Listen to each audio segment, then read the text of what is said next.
living fully alive in every way. You're listening to Relationship Prescriptions with Dr. Carol. Welcome once again, friends. It's Dr. Carol. Thank you for joining me for this episode of Relationship Prescriptions. I think this episode will challenge and encourage and inspire you in ways that you may not have felt inspired in some time. I have a friend on the line with me, Laurel Derstine. She and her family have been working in India for over 3 decades. They had an organization called Supreme Task International, and they have insight and perspective on the lives of people in that part of the world in an amazing way. Laurel, thank you for spending this time and joining us on the podcast. Oh, I'm completely honored, and I think we're going to have a great session here this morning.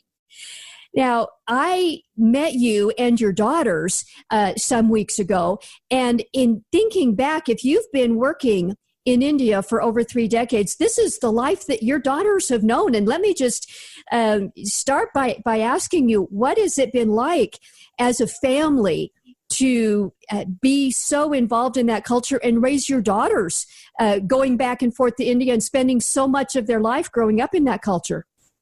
Well, you know, we've always felt like if God called my husband, then he also called me. And if he called me as a mother, then he also called our children. And, you know, we've been amazed at how God has equipped both of our daughters who are adults now, but equipped them for what we would face. And much of that, we had no clue. Carol, when we stepped into ministry in India, we literally went cold our first time.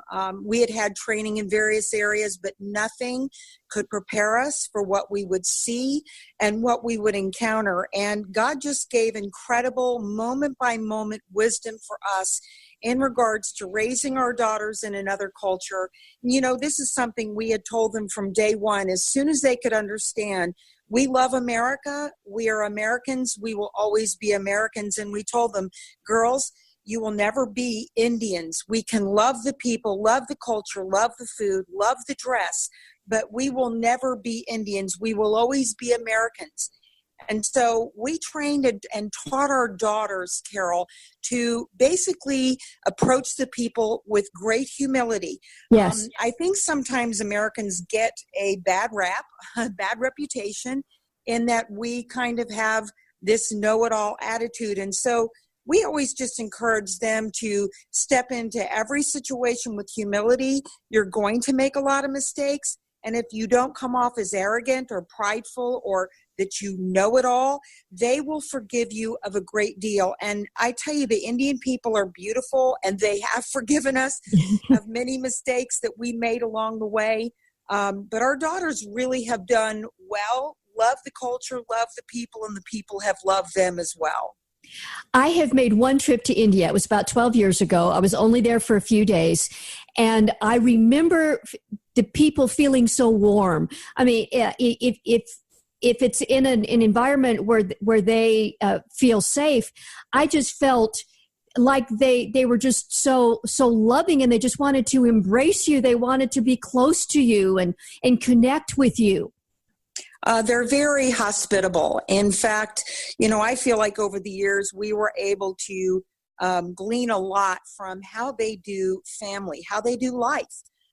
Very warm, very inviting. It's not uncommon, Dr. Carol, for you to be out meeting people and for people that you have just met to want to invite you into their home. We don't see that much here in this culture. In fact, if someone invited you to their home right after you met them here, you would begin to wonder, what is their motive? What are they up to? But absolutely, and they're very giving people. They may not have a lot. In fact, 80% of the people live in you know, either poverty or just above the poverty level. And so, but you would go into their homes, they will give you, if they have one egg, they're going to give you that egg to eat. They are very giving, very loving, and so very easy to embrace. Wow. Now, there are some challenges and changes that you've told me you've experienced over these decades, Yes. especially for Christian believers.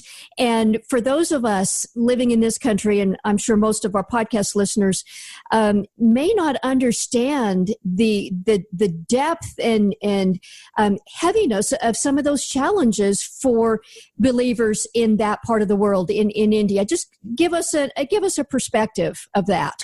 You know, just even in the past 4 years, there's been an increase of hostility towards the faith that Christians follow. So you can imagine in a country of well over 1 billion people now, and somewhere between 2 to 3%, some areas have 5%, that call themselves Christians. So you can imagine in a country that is predominantly non-believing, that once these things begin to stir up, it becomes quite a challenge. So we do see increased hostility. We do see persecution, Dr. Carol. What we're also seeing, though, is that in spite of the things that are happening and the things that are ramping up, we love that in the midst of this, we're watching Christians grow in their walks with the Lord, actually become bolder and braver in demonstrating their faith. And so, you know, that which is grieving on many fronts and very disheartening, we're also seeing that the churches are growing underneath this kind of atmosphere. So yes, it has gone from, there is a list, Dr. Carol, and I think you're probably aware of it, that talks about most persecuted countries. And within the last 4 years, India has gone from number 30 up to number 10. So increase has happened of these things that we're talking about quite rapidly. So it is alarming. And really, we ask the listeners today to be in prayer for the body of Christ, not only in North India, but all over India. They need prayer for strength, for wisdom, for insight, and especially for battling a spirit of fear, because it is trying to take a hold of the churches that are there. My impression of the Indian people is that by and large, they have a very gentle heart. So I can appreciate the challenge of fear when these things come up. But something else, and you and I mentioned this off air, for myself and many of us in what we might call, you know, the West and the Western Christian church, Christianity has become a lot of, you know, lifestyle and friends and just the way we do our lives. And it doesn't seem to, if I can say it this way, cost us a great deal. Where in a place like India, it does cost them something. It is beginning to cost them more and more. In fact, there is a wave that is kind of a move that is happening right now, predominantly in North India, that if you are a, you know, non-believer, you will do better. You will have gas provided for you. You will have, you know, basic things such as rice and dal and flour for chapatis, which is the local bread. This is what they eat. So if you name yourself as a Christian, you are beginning to lose these rights. You're beginning to lose work. So we are seeing that, again, we're talking about things ramping up, that entire families are being affected if they take a stand for Christ. If they take a stand and call themselves a Christian, they will begin to lose rights and things that you and I take for granted in this country. They are little by little losing that. So what this is causing, this is what is happening, is then the church is having to take on the responsibility of not only just ministering to their people, but actually sustain them. So a part of what Supreme Task is doing right now, we're not only feeding 2,500 children up to 4,000 children a day through our Smash Hunger program. Wow. This food is being utilized in 14 feeding stations amongst pastors. They are the ones that we're entrusting these programs with, so that pastors are then able to feed the people in their church, as some of these things that they've been blessed with through government programs, whatever, as those are pulled back on, the church has to be the ones that stand up and take care of their people. Yeah, so it creates, it's a need. It's a definite need right now. One of the things that, in fact, you were telling me a major part of what Supreme Task does is working with Christian leaders, pastors, and so on. And tell us a little bit about the Learning Center and the summits and the training programs that you offer. I think that is so inspiring. Again, for the first 20, probably 25 years of our ministry, our first time to India, it was really interesting. We were there to literally learn. And so we went into the country for 6 months and just explored and studied and, got into everything that we could so that we could begin to understand the needs of the people. And one day we were out walking and there was a woman in a very crude little shack and she was selling tea. And my husband turned to me and said, "Honey, I believe if we buy her tea, she'll come to the Lord." And so we sat down, we began to share Christ with her, and sure enough, she got born again. And as we suddenly realized there was a wall of people behind us. So my husband asked the lady, "Do you mind if I share with the people behind me?" And that day, 19 people came to Christ. And from there, we began to realize the deep need to train leaders, to train disciples, to begin to give them the word. And so we began to do what we called at the time Seminar of the Spirit. And thousands of people went through 7 days of training. So predominantly attended by pastors and leaders. We began to give them the word, but then they wanted to go back into their churches and train their people. So we developed a 30-day discipleship training. And can you imagine in America, anybody taking off 30 days from work and sitting under the word? But this is what has been done. Over 5,000 now. They're predominantly a 50. We'll have about 50 to 60 in each one of these. So right now, 5,000 have gone through those, and they literally go out and they become soul winners, Dr. Carol. Immediately after this training, they have a passion. And so really in the beginning, that was what we did, was Bible training centers, leadership conferences where we were building up pastors. But then in the past 5-7 years, we began to shift the focus. I love how my husband, Larry, he says our method has changed, but our message and our mission has not. Right. We have begun to shift over into working with children. If you want to touch this generation and you want to change a nation, you've got to reach its children. And we believe that. So now we have numbers of layers of, we have a literacy center where we are working with little children who their lives are trash picking. So we have teams that have to go in and sit with parents in the slums and convince them that an education is the best thing for their child. You got to realize that once that child goes from trash picking into our literacy training, that stops the flow of money into that home. So it's not an easy task, but there's 80 children in that. We have another 50 in an elementary school, and then we have another 300 in a children's home in the state of Orissa. So we have many layers of working with kids. And like I said earlier, feeding children has been a great passion of ours now for the past 5 years. So we've definitely made some changes. And we've taken on a hospital in a rural area of Orissa, which is has been a really horrific situation amongst the people, dying from sickness and disease, health care just not available. And basically now we have a 50-bed hospital there.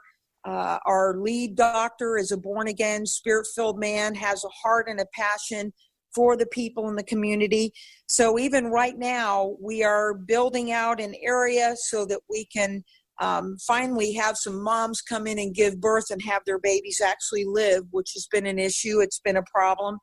And building out a surgical area so that, we've been doing eye surgeries for many years, but now we'll move into an area of acute care, critical care, all of those things which are desperately needed, in the area. So we definitely have taken on a lot more humanitarian things, again, all with the goal of touching people with the love of Jesus. As I listen to you talk, it just sounds so much like Jesus going from person to person and from town to town when he was here, and what people needed, he met them there, whether physical illness or hunger, and of course the hunger in the soul. And to hear of Supreme Task and you and your family and your organization doing that among people that need it so desperately, it really challenges me to say, am I using what God has given me to the maximum? Could God ask any less of us? Wow.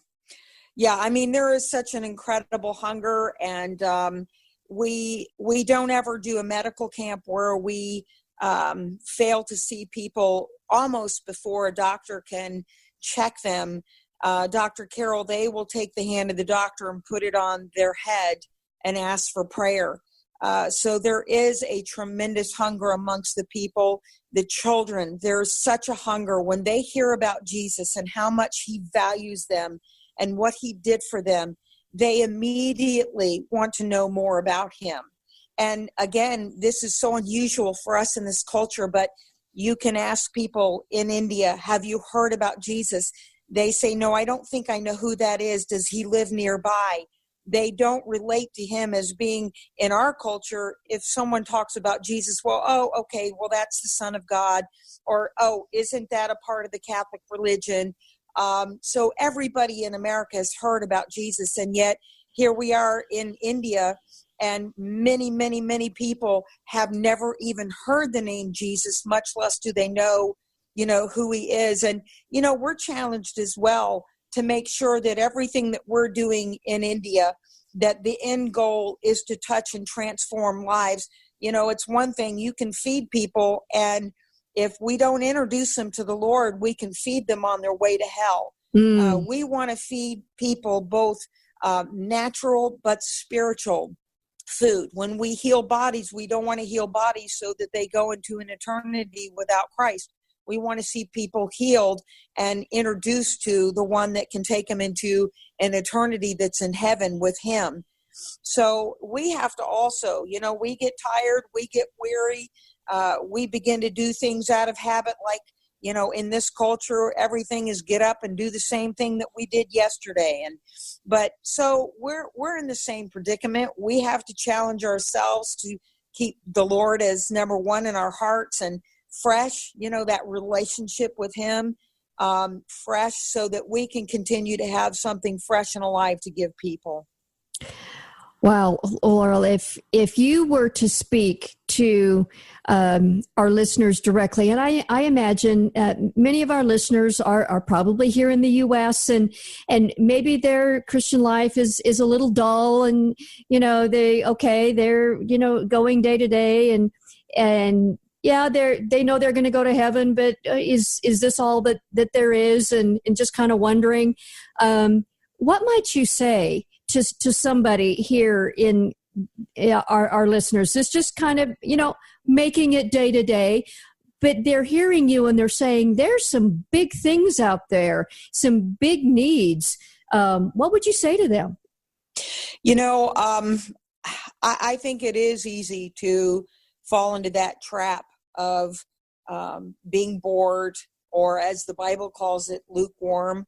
Yes. I think we all battle to stay hot, fiery, like, the Lord challenged us to not be lukewarm, and to remain hot. And I'll tell you, there's nothing that challenges me more. And even when I'm in the United States and make a trip to Walmart, I see people that are broken and that are hurting. And if I can just step out of my challenges, my discouragements, whatever it is that I'm facing, and reach and touch people, it doesn't take much for me to be renewed. And, I feel like time is short, and I don't know exactly what that means. Does that mean we have a year? Does it mean we have a decade? I don't know what that means. Right. I don't want to be left empty-handed. I want to work while it's yet day. I want to reach and touch and transform as many people as possible while I have breath in me. And really, my joy in living is being able to see people set free and minister to. And, I feel like a lot of people are probably not they're not really in that place of joy. And they're working a job that doesn't bring them satisfaction.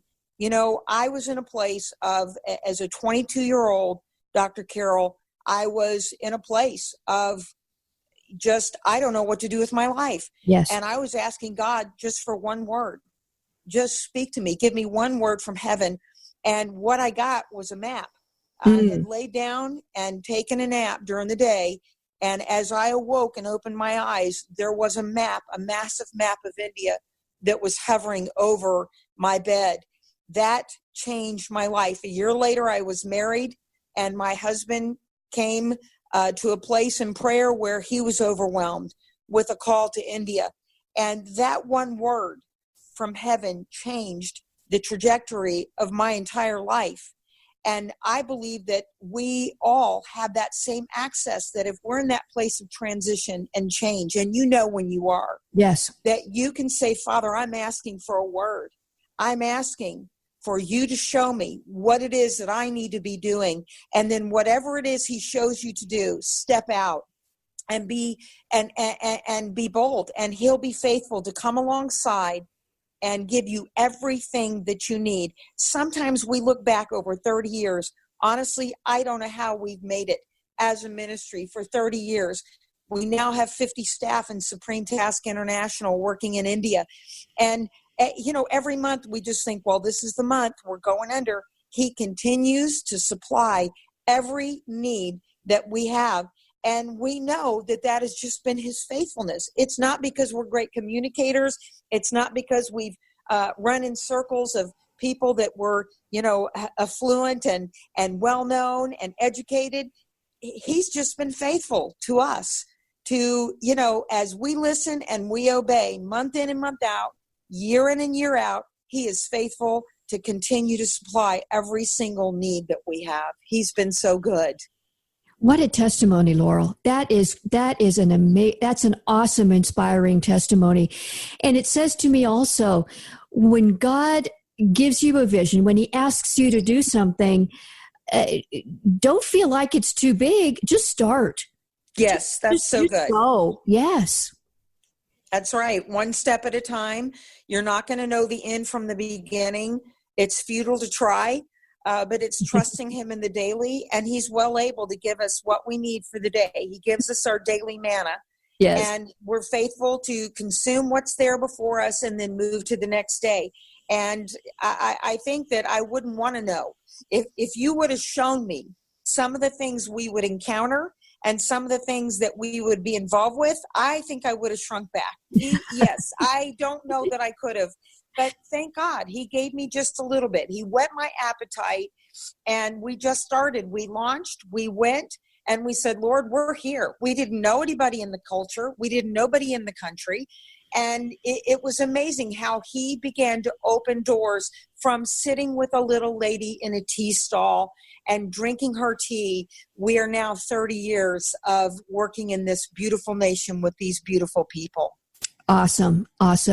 Laurel, if some of our listeners would like to find out more about you or your organization or connect in some way, how would you suggest maybe they connect with you or Supreme Task?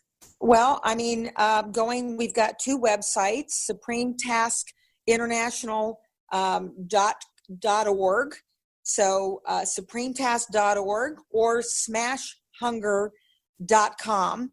Those are two ways that they can connect. That would be the easiest. You go on there and there's ways for you to touch base with us from email, phone numbers, all of that information Okay. is there. And we would love to hear from the folks out there that are listening today. We would love it. Wonderful. And we'll make sure those two links are in our show notes too. If you want to connect with Laurel Derstine and Supreme Task International, just go to the show notes and we'll have the links to both of those websites.